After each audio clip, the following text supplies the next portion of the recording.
Wiranto kala itu adalah Panglima ABRI yang mencopot masa kedinasan Prabowo Subianto. Tetapi sekarang Wiranto keluar muncul ke publik dan bicara seolah-olah menyampaikan isu HAM, pelanggaran HAM berat ini tidak terjadi. Bahkan Prabowo dicuci seolah-olah tidak bermasalah dengan peristiwa masa lalu tersebut. Pak Wiranto berbicara menyampaikan bahwa isu HAM ini seperti isu 5 tahunan yang digoreng-digoreng setiap kali pilpres. Mengapa muncul setiap isu pilpres? Karena memang ada selalu peserta pilpres yang muncul itu lagi. Budiman Sujatmiko dikenal publik tokoh reformasi. Seorang aktivis mahasiswa yang juga menjadi korban pada saat itu. Tapi sekarang dengan gagah, indah, berani membela Prabowo Subianto dan berkata tidak ada produk hukum yang menjelaskan bahwa Prabowo Subianto bersalah sebagai pelanggar HAM berat. Bahkan Budiman Sujatmiko menyatakan apa yang dilakukan Prabowo kala itu adalah tugas negara. Budiman Sujatmiko menggadaikan pemahamannya tentang bangsa dan negara.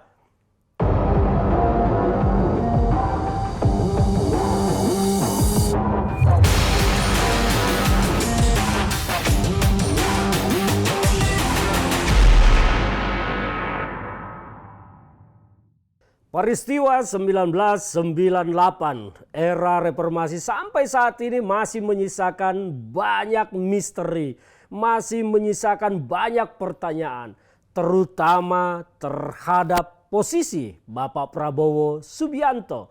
Apakah benar Pak Prabowo telah melakukan pelanggaran HAM berat ataukah tidak? Sampai saat ini tidak ada yang berani menjawab secara pasti.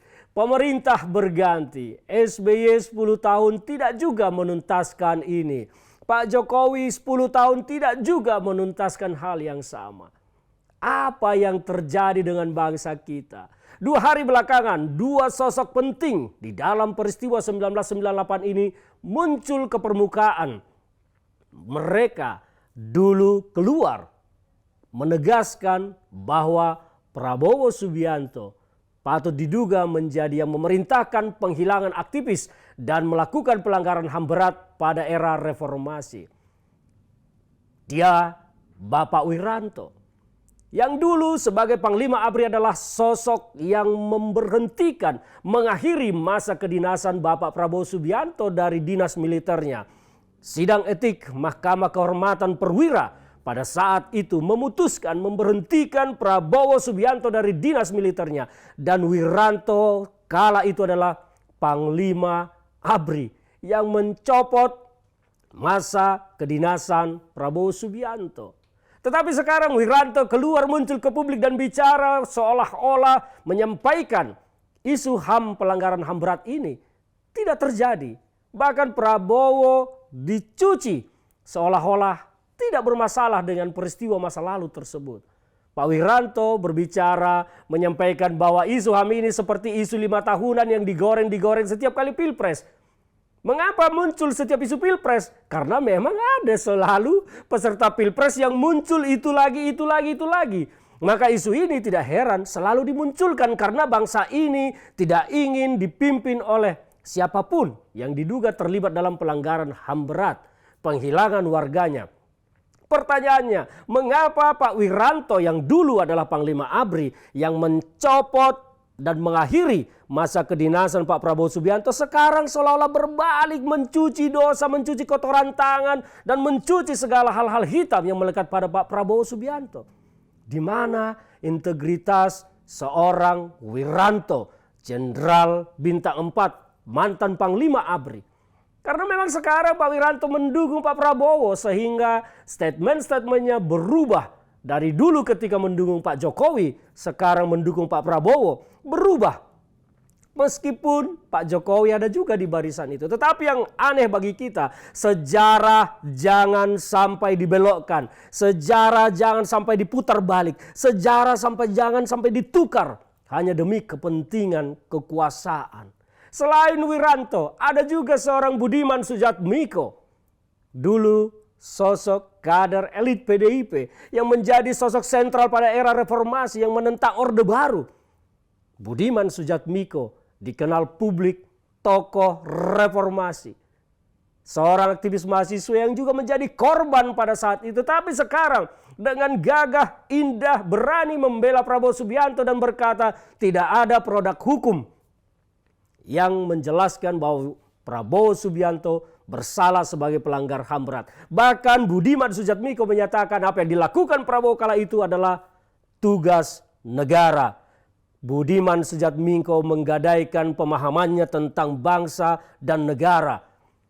Negara tidak pernah memerintahkan Prabowo Subianto maupun Soeharto untuk menculik atau menghilangkan aktivis siapapun. Negara tidak pernah menugaskan pemerintah untuk berlaku jahat kepada masyarakatnya. Karena tugas negara untuk pemerintah selalu tertuang di dalam undang-undang. Jadi apa yang dilakukan oleh Prabowo Subianto dan Soeharto kala itu bukan tugas negara, tetapi adalah kewenangan pribadi yang menyimpang dan disimpangkan demi kepentingan kekuasaan. Saudara Budiman Sujatmiko, saya harus tegur keras. Ini bukan tugas negara, tetapi penyimpangan pribadi yang dilakukan dalam jabatan dan kekuasaan.